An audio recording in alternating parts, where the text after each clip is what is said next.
I think that most of our choices are conditioned impulses in many different levels.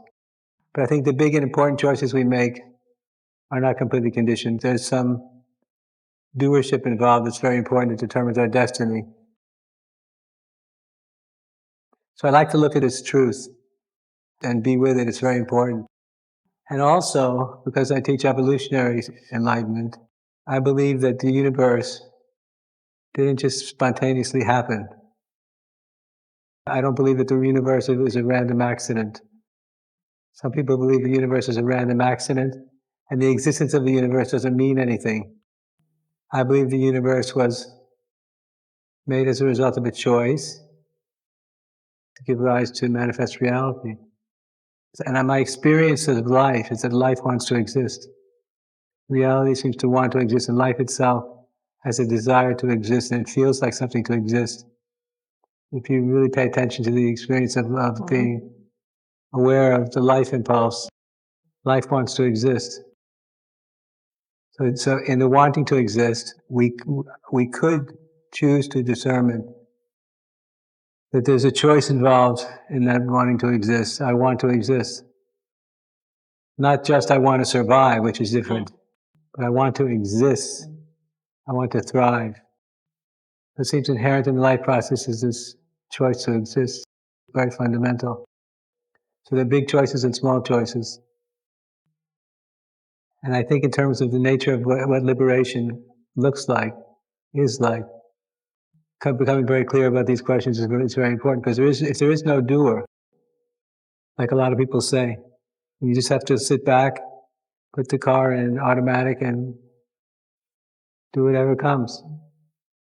Nobody's doing anything anyway, so it doesn't really make any difference. Nothing matters. And if there's somebody making choices and there's a desire to exist, and existence holds greater potential for goodness, truth, and beauty, the more consciously we will participate in it. And becoming very clear about who is actually making the choices and why the choices are being made, and which part of us becomes a big question about being spiritually conscious. This question is a confrontation. It's a confrontation with reality. I also think it makes life a lot more interesting. Because if there is no doer, nothing really means anything. It's a big equalizer. Good, bad, right, wrong, true, false. It's all the same, because nothing really matters, because nothing ever happened. My guru's very famous for his beautiful statement, nothing ever happened. So if nothing ever happened, there's nowhere to go, nothing to do, no one to be, no choices to be made. Because nothing ever happened, which means the universe was never born, the universe was never created. Which means this moment never happened. Even though we're having a conversation, this moment never happened. Even though we're having a conversation, this moment never happened. Even though we're having a conversation, this moment never happened. How do we handle that paradox? It sure seems like this is happening, doesn't it? Either nothing ever happened or it is happening. Either nothing ever happened or it is happening. So I have a solution to this problem in this teaching. I have what I feel is an elegant solution to this question, which is that the sum totality of all of reality contains both being and becoming. Being means the ground of being. The unborn, the uncreated, the unbecome. 0 point. So the ground of being, that mysterious no place where nothing ever happened, which we awaken to when we transcend the mind and transcend time. So when we transcend the mind and transcend time, we awaken to the ground of being, which is the deepest part of the self where nothing ever happened. Right? But then the other half of the sum totality of all the reality is becoming. The entire creative process that began with the Big Bang 13 billion years ago. That's the becoming part. Which exists simultaneously. That's the world of time, space, and becoming, and creativity, and the evolutionary process. That's the place where the choices are made, there's action, reaction, karma. So that's where shit happens. That's where we take birth. And the becoming part of God feels very different than the being part of God. The being part of God feels like peace because nothing ever happened there. But if nothing ever happened, it's very peaceful. Correct? But the becoming part of God feels like the desire to exist as manifest reality. Feels like the wanting to exist, the appreciation of life, the urge to exist, the urge to become, the urge to participate. So being is as real as becoming. It's a paradox. Being is non-existence. Being is non-existence. 0 point, nothing ever happened. That's what Punjaji was pointing to when he said nothing ever happened. Realize the part of yourself that's never been born and never entered the stream of time. That's why you discover you're always free. But it's only half the picture. The other half of the picture is body, mind, time, space, world, universe. But that's also reality. It's the other half of the picture where there's a desire to exist. The evolutionary impulse, the creative impulse in the cosmos feels like the desire to exist. The sexual impulse feels like a desire to exist, a desire to create new life, right? It feels like an ecstatic compulsion to create new life. It's a strong desire to exist. It's always a desire to give rise to something new. And at a higher level, human beings are very driven towards innovation and creativity to give rise to that which is new. New ways of thinking, new ways of doing, new ways of becoming. The human species is driven towards innovation, right, and creativity.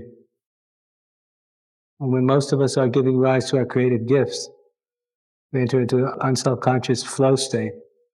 The creativity is flowing through us, whether we're a musician, a poet, a writer, an artist, an actor, an engineer, a scientist. And when our creativity is flowing, we feel unself-conscious, we enter into the flow state. It is a state of ecstasy. The creative process is happening through us, through this body, through this mind, through this personality. And beautiful things can come from it. We feel most alive when we're giving rise to this flow state. And at the highest level, the urge towards consciousness is the same thing. It's I must become more conscious, I have to become more conscious. It's not I'd like, it's not something I'd like, it's something that must happen. It's the highest level of the evolutionary impulse.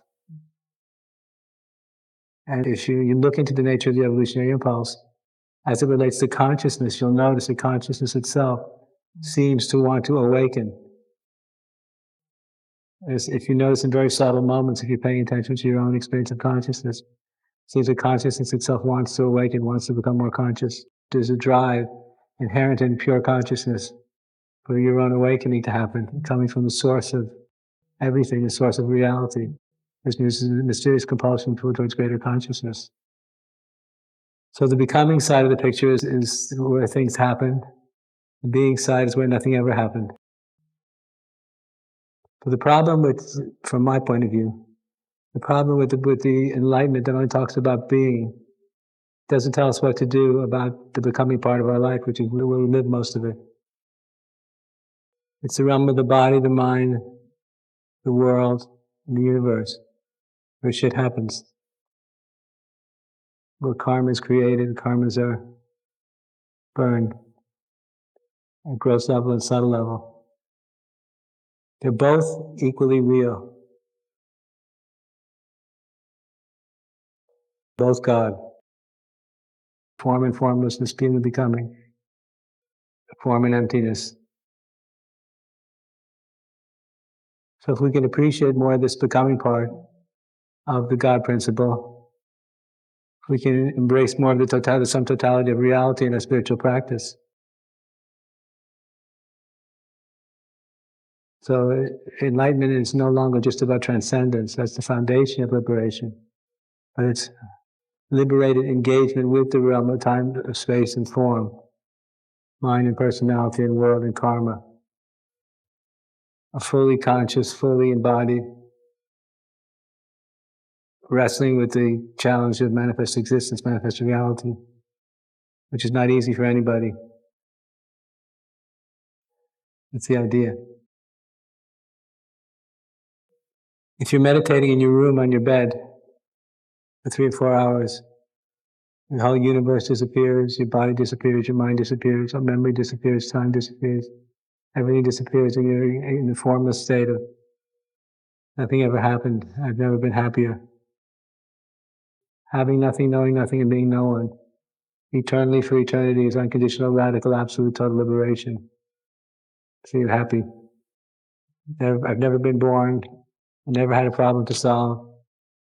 I thought there was something wrong, but nothing ever could have been wrong. So that's samadhi, right? And then somebody goes, bam, bam, bam, starts pounding on your door. And then you get off your bed and come out of your higher state. And you go to your door, and then you have to be ready to respond to whatever problem is waiting for you on the other side of that door. So never having been born, never having entered the stream of time, nothing ever happened, doesn't really prepare you for how to respond. Because if nothing ever happened, you wouldn't move if you're... if nothing ever happened, you hear bam, bam, bam. There's nobody pounding on my door as part of the dream of existence. I don't need to get up and respond to it. But with the evolutionary piece of the puzzle, the creative part of it, including the creative part of God, we can learn how to respond in the most appropriate, fully conscious way as we learn how to become more fully human. Then we have both halves of the whole picture. And we can embrace the fact that we can embrace the chooser in us without worrying about being a hypocrite. Now, in terms of embracing the chooser, the ego, the personal ego, makes different kinds of choices than the true self or the authentic self. The unenlightened ego likes to make different choices than the authentic self. When someone's very focused on their egoic consciousness, they experience fear and the fears and desires of the small self. When they're very grounded in the authentic self, they experience a very different perspective as it relates to choice. They're still making choices, but the desire to make choices is coming from a different part of themselves than the ego. And that's why being very clear about this choice-making faculty is very important. So I always answer the question when someone says, who's the doer? I always say, who's ever making the choices? It could be the unenlightened ego, or it could be the enlightened authentic self. And if you get into this kind of dharma, you start to notice in yourself, in ourselves, the ego feels very different than the authentic self. The ego wants different things than the authentic self does. It makes different kinds of choices for different kinds of reasons, organically. And just insisting that there's no doer doesn't dissolve these distinctions. Make sense? And also, looking at the totality of reality from this kind of perspective, we can relax and embrace the totality of our complex humanity and all of its complexity. We don't have to deny any part of ourselves. We can face it all. And then try to make informed choices. And when I was younger, I became a seeker when I was 22. I started going to see gurus and teachers. I always wanted to know what the enlightenment looked like when it walked and talked. I appreciated the Dharma, the beautiful word, the beautiful descriptions of consciousness. I wanted to know what does the Dharma look like when it's being embodied by a unique personality. And if you get to know enlightened people, I don't care who they are, you'll see there's always someone in there making choices. Some may be more enlightened, some may be less, more free, less free, but there's always just the choosers who will still be able to be located somewhere or other in there. It's part of how we're built. So if there are these choices to be made, and we deny that there are choices to be made, we're making our life more difficult than it needs to be. But then if you admit there is a chooser, then we have to get into this whole question of being responsible for what it means to be a chooser. It involves a kind of confrontation with oneself and one's relationship to reality, to life, which a lot of people would rather avoid. I hope it helps. I encourage you to think about it.